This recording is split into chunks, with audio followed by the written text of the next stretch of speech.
Hello,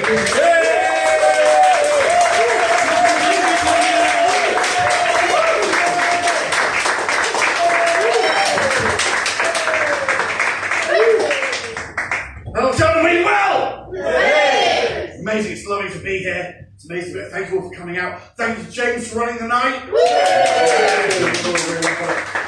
As soon as I saw he was doing this, as soon as I saw he was doing this film night and comedy night, I said, James, I have to be a part of this. I have to be a part of it. You don't understand, it's so important. And he said, why? I said, because when I was growing up, I didn't have any friends, James. But I had films. And he said, that's the saddest fucking thing I've ever heard. Please don't say that on stage.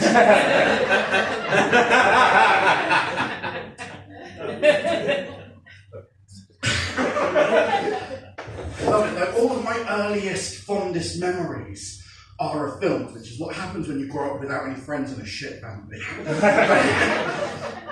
Like, all of my earliest, fondest memories of films. So I distinctly remember, very young, watching The Empire Strikes Back on Betamax.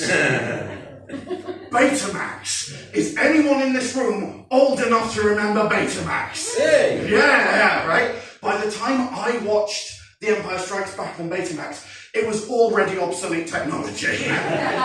But my dad loved a bargain, or whatever he could find in a skip. So that's what I watched it on. I remember my first cinema experience. My first cinema experience was amazing. My grandmother took me and my two younger sisters to what was at the time the oldest cinema in Birmingham. It's since been pulled down because it is actually a hazard. Turns out 90% asbestos. The whole thing was, she tried to kill us that day, is what happened. It's the oldest cinema in Birmingham, which was still showing, after so many years, was still showing every week Snow White and the Seven Dwarfs. They were famous for it. They were still showing Snow White and the Seven Dwarfs at this cinema. And so we went on a Monday afternoon, like to a matinee near my and it was wonderful and magic. I saw things I'd never seen before, because up to that point, I'd never seen anybody do heroin. But that day in Birmingham, I watched Snow White and the Seven Smackheads. Oh, it changed me. I was hooked. Not by heroin. Just to be clear. Not by heroin, by films. I was hooked by the little films. There was something magic that happened up on the screen. And after that, I loved them. And so I grew up to be a bit of a film nerd, right? Grew up to be a film nerd. And it's quite important to bear in mind that that is distinct and different from being a film geek. Okay? Okay, I feel like I'm troubling hot water. You're all looking at me like, explain yourself. Why? Okay. So, film geeks are over here, right? Film geeks are over here, and they're having a lovely time watching, like, Lord of the Rings and Marvel movies and DC movies, and if they're in a coma, like the Transformers movies or something, right? Having a lovely time watching all of those. But film geeks are people who are into the geeky thing, independent of it being a film.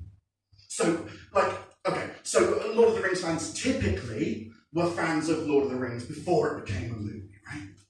Like, Marvel fans were typically fans of the comic books before it became a movie. DC fans typically abused women online before the joke. Right? It wasn't what caused it, it's just a lovely coincidence. Right? Transformers fans can't breathe with their mouths shut. It's like, it's fine. It's fine. But I'm over here, I'm in film nerd, I'm in film buff, right? Which means, and it's really exciting for me, because it means I still get all of the fun film geek stuff, not Transformers, obviously, but I still get all the fun film geek stuff. But I've also seen all of the films of Ingmar Bergman, and I think they're quite funny. Which is an amazing joke if you know the films of Ingmar Bergman. It's niche, but this is a film night. I'm doing niche! Right? Means my favourite film is Blade Runner, because I think I'm better than you. Right? That's where I'm at. So I'm in film now. And like, what that means is that I've grown up with this love of like all different types of film, like films from all over the world, subtitle film, but I've got a BFI subscription. right? That's the kind of bell end you're dealing with, right? And I love British film, but, and this is very important, I'm not allowed to watch British films with my wife anymore. Because, and I quote, I ruin everything. Ruined John Lennon for her, she didn't like knowing a bit more about him. Ruined Steve McQueen for her, she didn't like knowing anything about him. Ruined Kevin Spacey because she doesn't watch the news. I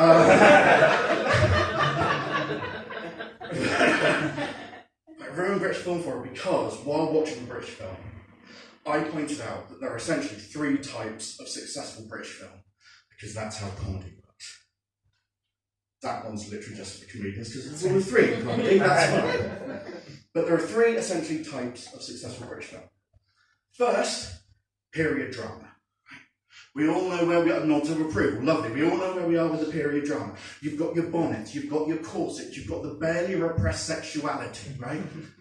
You've got the sly nod of the head, the coquettish grin, and everyone loses their minds because that's basically the Georgian version of ribbon. And it's all so repressed. And then Bridgeton came along and it ruined all of that, didn't it? Bridgeton came along and went, subtext? Fuck subtext! We want tits and dicks! We're going to pretend Bath is London! That's what Bridgeton did. And everyone went, yeah, fair enough, actually. No, we want tits and dicks as well. And if Jane Austen would hear, she would agree. Right? So, yes, essentially lots of very wealthy white people standing around dirty brick mansions going, I want me poor. Right, so that's the period drama. Next, you've got the British romantic comedy. Got the sigh from you. The British romantic comedy. And the British romantic comedy has remained fundamentally unchanged since 1992. Right? British romantic comedy fundamentally unchanged since 1992, when a wealthy white man thought that he would be much better off if he just fucked an American. He'd find me much happier. That's the plot of every British romantic comedy since 1992. And it kind of carries on with that kind of dull, perfunctory kind of sadness of a British shag. Right? Not British sex. British sex can be lovely and but a British shag. British shag. It's like, oh, God, everyone just wants it to be over. It's sort of, oh, meet cute. Overcoming obstacles, whimsy, and we're married. Good. Done.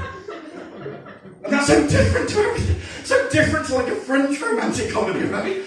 French romantic comedies are wild. French romantic comedies like creep into the room when you turn around and they're all dressed in leather, smoking a gauloise. We are in a threesome, but we are also cousins. There is no God. Herbert is a transsexual. One day we will all die. Theme. French romantic comedy. By the time you've got your head around that, you turn around and you're just wiping their bits on the curtain. Oh wow! More of that in British comedy. Yeah, show me Hugh Grant wiping his cock on the curtains. That's what I want, come on! And then the third type of successful British film is kind of the worst, right? And it's always so successful. And this is a film in which a lower class person does an activity that is typically reserved for the middle classes. And everyone loses their fucking minds. Oh, Mrs. Frobisher, I just want to dance the tango. But my alcoholic, abusive father just wants me to be a ferret racer down at mines. But I'll show them through the power of soap. And then invariably, about 2/3 of the way through, you just get, ladies and gentlemen, Elton John.